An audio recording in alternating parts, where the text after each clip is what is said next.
Hello, hello. This is going to be one of two pre-Christmas slash review end of the year last minute shopping sort of prototypes focused on some games that we received for review, maybe even some hardware that we received a little later that wasn't obviously going to make our gift guide because we had a hard deadline for that, but that you might want to be looking into. So we're splitting these up into two. It's probably going to be 3 items per show. There may still be a turd or treasure, which is a mixed bag of things that aren't gaming related that come out as well. But the idea will be we record these, have them come out, and then we might have a special at Christmas. And there might be something in between Christmas and New Year, and then we're back come, I think, the second week of January is the goal. We'll see how everything works with Birdman. Birdman's working on a couple things for review. So this episode is going to be 3 things from me, 2 different items from Stadia, as well as one from Nintendo. I've got the Fire Emblem, Shadow Dragon, and the Blade of Light. I was sent a review code for that. And then the Stadia games are the Valkyria Chronicles 4 Complete Edition. That'll be a quickie because I've already reviewed the game on consoles, and this is sort of a comparison to see how it runs on Stadia, as well as my initial thoughts, sort of a first impressions review of Cyberpunk 2077. I received a Stadia review copy. I've played it also on PC through GOG, and there'll be a final review, longer discussion with Birdman. He's farther than I am because I've been playing it on multiple platforms trying to see how things perform, and I'm actually waiting on my console edition to arrive. He got it digital, so he got it right away. I'm part of the slog of people that are stuck getting Amazon copies. So that'll come either before Christmas or after, likely now, depending on how long it takes us to do a few playthroughs. The goal is to do a few, but I do have my initial thoughts, because as you've probably heard from a lot of reviewers out there, the past gen, people are still calling it current gen, it's last gen now at this point, is not performing too great, and we'll see how Stadia performs when I talk about it. So without further ado, let's go into the first review, which will be of Eeny, Meeny, Miny, Mo, Valkyria Chronicles 4 Complete Edition on Stadia. Basically using geeks. Leave me alone, geek boy. Holy shit, you geeks are badass.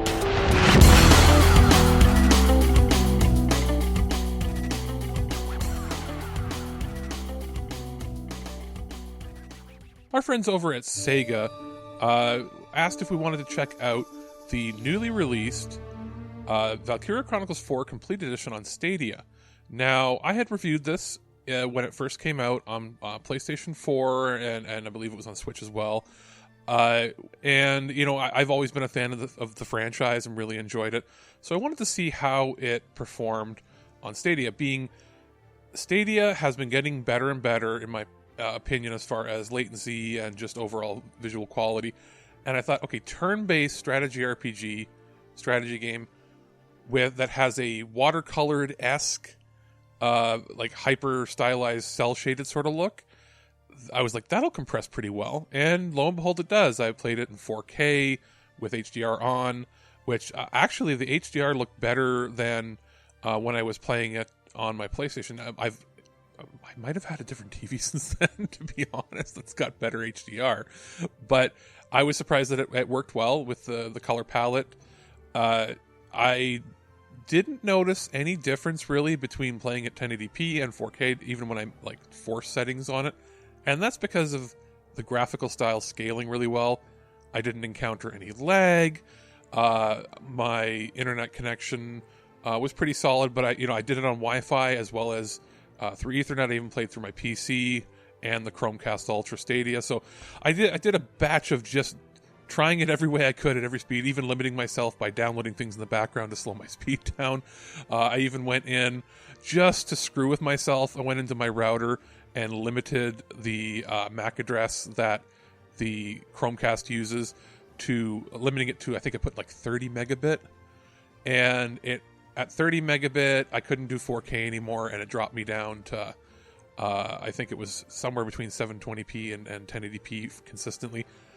But it didn't deter from that much of the quality, maybe 10%, like, perceptual quality was different on it. Nothing major there. So, okay, well done. The audio was also well engineered into it. It worked when I had my headphones directly plugged into the Stadia controller, or having it come through my TV. I didn't get, even though I was hooked up to with Arc through my TV, I couldn't get surround sound to work on the game. But I've also had issues with surround sound coming from Stadia itself, and I know it's not Stadia that's not working. It's not like the device. I think it's something to do with my TV, how I've got Arc set up, or how I've got my surround sound set up. So I'd have to really tweak in there and just see what's going on. But that was the only error I encountered. No crashes. It's still a solid, good game. And I think if you don't have a copy of it on previous consoles before, it's worth checking out, because it is the complete edition. Any DLC, any extras, any updates are in there as well. It did scale well. I even played it on my phone, and it works quite well considering that it's a turn-based strategy game. So you're not worried about Twitch gaming on there. The frame rate's solid. You would not be able to tell, if you have an okay internet connection, that you're not playing it locally. And that's probably the best you can ask for right now. So the Stadia experience is pretty good. This is a fair request, and I promise I will not judge any person only as a teenager, and that this is no more right than saying all teenagers are drunken dope addicts or glue sniffers.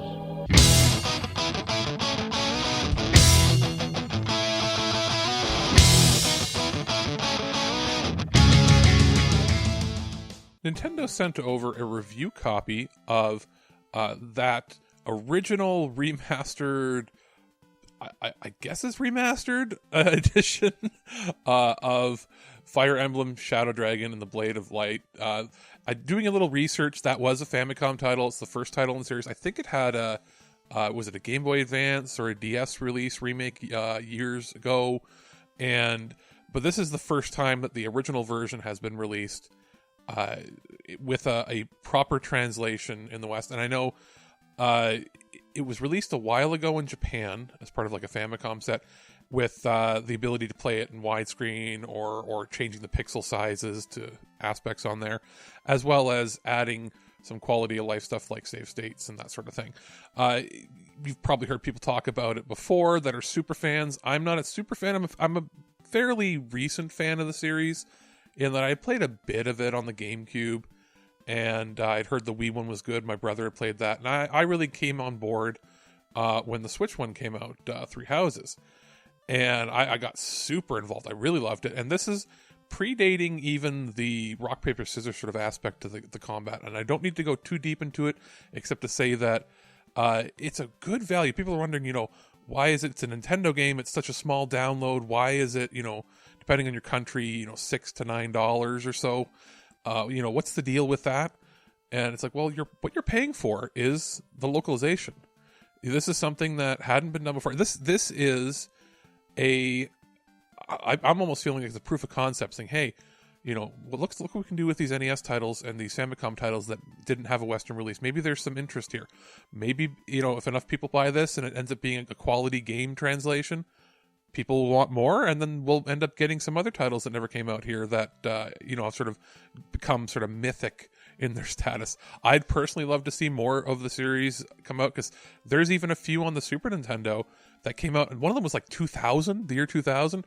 We're talking, 2 to 3 years, maybe even 4 years after the vast majority of development ended, and you were only getting like 1 or 2 sports titles.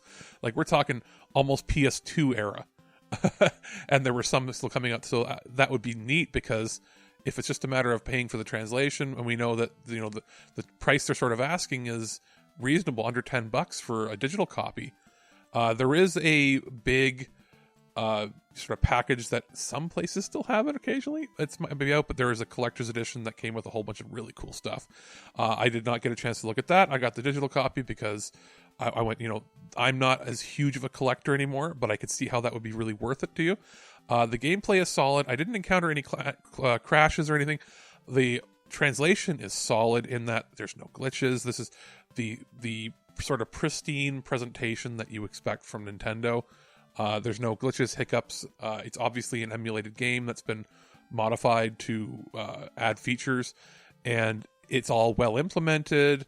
It's, I would say, pretty much on the same level as an M2 remake or M2 port. The only difference being that M2 usually adds a little more to it than what's available here, but M2 generally costs about $1 or $2 more per game. So it is the balance. It works out.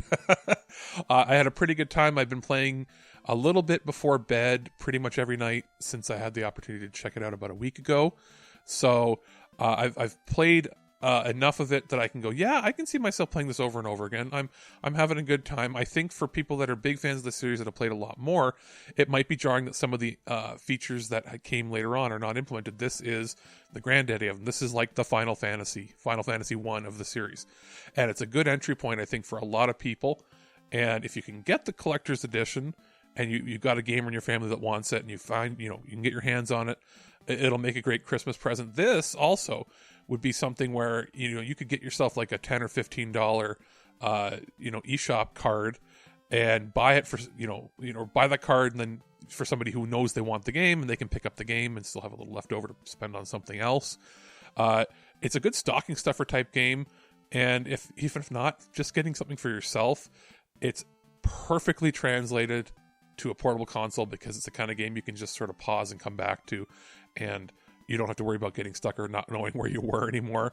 It's just an easy to play game. I even played without my glasses on, which I didn't think I'd be able to do because I have bad eyesight, but I was able to play it without my glasses on and know everything that was happening and not have to have the screen 2 inches away from my face. Good experience. I really hope they do more like this. Nintendo was smart to have something like this come out just at that really low end price point as like a stocking stuffer for Christmas. Do you have any hobbies? I collect spores, molds, and fungus. Hold that thought. It's crapper time.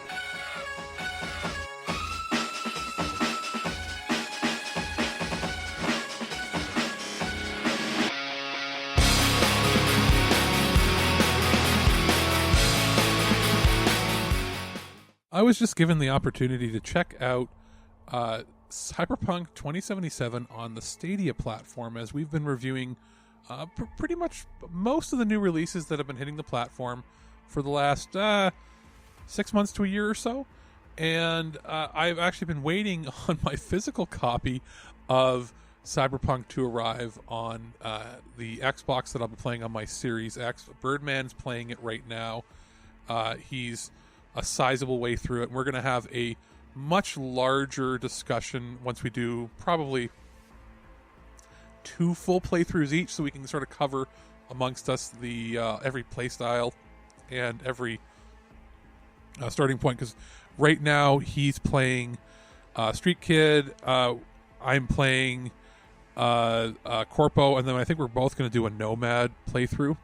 But I wanted to make sure that I gave my first impressions, because there's not a whole lot out there right now talking about the Stadia version, because I've seen all the reviews. I've seen everything come out to talk about, the abysmal performance when it comes to the PlayStation 4 and the Xbox One, the base consoles. I'm sort of torn there, because I understand that they should have been probably a better experience at launch for them, but also they're 7-year-old pieces of hardware that, yes, the game was in development for a long time and it was always going to be sort of bleeding edge, but they weren't very powerful when they launched. I had a better gaming PC when my PS4 came out than like the PS4 was. Like it just was. It was always going to be lower end hardware, and it's showing its age. It looks like it performs sort of where I expected on the PS4 Pro and the Xbox One X that I've seen. And I can't wait to sort of dig in on my Series X, because I know it's going to play really adequate, but it's not necessarily going to have the same experience that you'd have on a high-end gaming PC. Well, I also went and picked up the GOG copy for myself so that I could try it on my PC. My current setup is a second generation. It's a second generation. I think it's a Zen 2. Yes, a Zen 2 Ryzen 3600. So it's a 6-core, 12-thread. It's a good, solid, can handle pretty much anything GPU. It's not like super high end, but it'll handle any games. I have a PCI Express NVMe solid state drive with a 3000 read, 2400 write as the drive I installed the game to.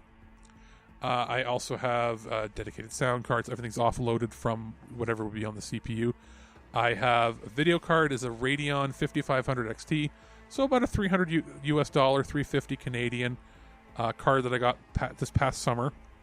So it is, considered entry level, but I don't consider personally paying $300 entry level. I consider that mid range because I'm still of the old fogies mentality that a $150 card is what's entry level. But it is a card that I've been able to pretty much do everything 1080p Ultra at any game I've thrown at it the last 6 months. And so I went and did some optimized settings, played a bunch of things on there to see how that would play so I could compare it to my Stadia playthrough. And the PC version, I'm able to get a mix of medium and high settings at 1080p and get pretty much 30 FPS locked. It looks okay. It's a little jittery. Or I can drop down to 720p and do Ultra. And while that makes certain things look better, it does look blurry. I'm like, well, shit. Now let's compare that to, and that's pretty optimized. Like there's going to be patches that make it better, but that's sort of where my PC stands. My PC is a good 1080p monster when it comes to 1080p gaming. I wasn't expecting anything fancy, but it does chug. All right, so let's try Stadia. I boot it up, and it loads real fast, like I'd expect on a next-gen console, obviously because it's booting from the cloud. And on my PC, I'm playing it through a web browser, and I'm getting obviously 1080p with no HDR, but just 1080p gaming. Buttery smooth, 60 FPS. We're not having any dips. It's the screen is populated with more things than what I've seen on console versions. It's like the PC experience, but just optimized and works great. Switching it to the visual mode, which I guess drops it to about 30 because it feels a little different FPS wise. I didn't see that big of an improvement. Very, very little done with the graphics. It just seems to default to the performance mode being better. And I left it there and had no issues. Very little input latency. It felt like I was playing it natively on my computer. And I went, okay, let's go. I was using Ethernet. That made sense. So let's go to a different TV that has my Chromecast Ultra Stadia plugged in. That's using Wi-Fi. I went, okay, let's try that. It goes 4K, HDR. HDR pops in, looks fantastic. Surround sound kicks in. It already detects everything. And I have no dips. It actually looks even better. I'm like, holy crap. It's not going to look the same level that you see when you see other reviewers showing off like $3,000 or $4,000 PC setups. Like, it's not, I don't have like a $1,500 GPU. This is streaming, but it's streaming better than any PC version I've seen. It seems to be performing better than any console version I've seen, even better than what I've seen of Birdman and other people on the Series X, because that's playing in backwards compat mode. This is just buttery smooth. I'm like, holy crap. I even went in and purposely did things like went into my router and limited the amount of bandwidth I could possibly get to my Chromecast, so that I had about 25 to 30 megabits that I could get there, and it dropped from 4K down to 1080p and some parts 720. But even 720p playing on the Stadia device looked better than 720p Ultra on my PC. I don't know how, I don't know why, it just did. So there's some sort of trickery or magic going on with the Stadia version, where they're probably having a custom version that leverages the technology better than I was expecting. Saw zero artifacting. You didn't even have to have a super fast internet connection to make it run. And I'm starting to see other people popping up on Twitter and other places saying the same thing, that this might actually be the best version to go with right now until we get true next-gen console versions and patches for previous gen. Let's be real, it's not current gen, that's last gen. Those versions are never going to perform at anything above 30 FPS. If you want a full immersive version of the game, you're going to have to go next gen, have a really expensive PC, or for $60 or 70 or was it $6 or $70, whatever your price range is depending on your country, either 80 in Canada or whatever it is in the States or around the world, you're going to get a 60 FPS experience streaming it, and you don't have to buy any extra hardware, which is pretty sweet. And I know they ran a deal where if you pre-ordered the game, you could get an actual Stadia controller and a subscription. And I think a lot of people are actually, people that were laughing at Stadia, that were complaining about it, saying, "Oh, it's dead." This may be the best example of why it's a good service to have in your back pocket as a background, just in case you end up with a game like this that's transitionary, that's having trouble on older hardware. This is not really an issue, even though on paper the Stadia cloud service is actually less powerful than the Series X. It can still leverage the cloud computing for offloading some of that stuff, but it also can have a bespoke version that is fine-tuned by Google and by CD Projekt to work. So I'm having a blast. I have basically spent a few hours testing out the technology with each iteration that I tried there and each setting change, and now I've determined that even when my Series X version comes in the mail, I'm actually going to be playing the Stadia version for my first playthrough, and I will do my second playthrough, and I'm going to be like, I determined that, and I'm now hours and hours into it. I'm going to do this on purpose because then I can really, by the time I go to play my second playthrough on Xbox, hopefully some of those bugs will be ironed out, and I can really talk about it at our final review. But as first impressions are going, I think the best platform right now is Stadia, and you don't have to take my word for it. You can see it's popping up everywhere that people are saying that. It is a reason to sign up for the service, even if you're somebody who's hesitant and you maybe don't think it's worth it. It's a reason to sign up for the service if you've got to play the game and you're worried about performance. Even if you bought the game, you sign up, you get a few months to play it. It would be worth it, because by the time you get your PC upgrade that you want, or that there's a native code version out for next gen consoles, by that time you'll have been able to get a really good experience, at least playing it on Stadia. Those magnificent bastards! Color me kooky, but something very odd is going on around here. You're not allowed to talk anymore.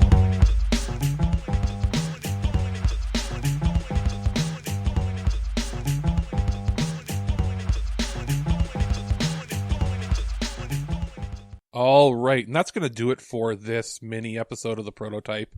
I hope you had a good time listening and getting informed on some of these new releases that you may want to check out. Now, as I said at the beginning, we've got a few things coming up. We should have a loose cannon on a double feature of 80s movies, Pandemonium, and we also did Alphabet City. And we've got a new episode of, I think it's a Christmas-themed one, of Sunday Funnies with JT and Birdman coming this weekend. I think that's the goal, is to get it out before Christmas as well. We have our discussion on the next batch of episodes of Star Trek Discovery on Future Imperfect. We'll have another one or two mini prototypes and or a Turd or Treasure beforehand, and we'll have some holiday themed stuff coming out very soon, right in time for the holidays. So while we are on hiatus, there's still some more stuff coming out, and we're going to be playing games, and we'll check in, in a few weeks after the holidays are over, when we start back up into full production.